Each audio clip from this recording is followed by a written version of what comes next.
a Pablo Teixón, uno de los escritores asturianos que más admiro,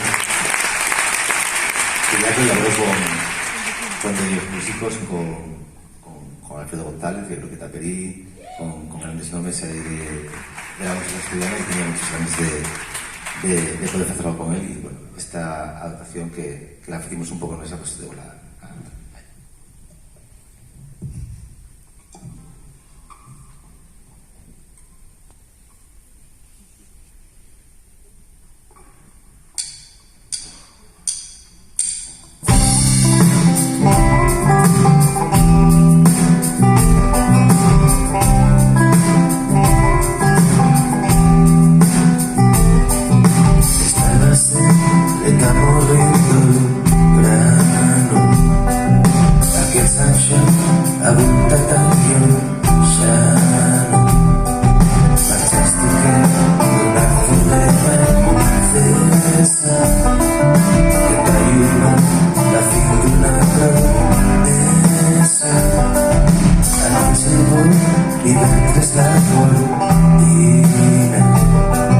Caballos quietos de la ruina, el sangre anuncia la segunda, con una madrugada que fonda.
Proclama que nunca más dormimos en nuestra cama, que poseen que tres voces maldientes, que voluntad seguir recuerdes corazón ya, donde nunca ves la soledad.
Gracias a los coro, a su bajista, la que la lleva, Sara Benito en particular, por cantar, con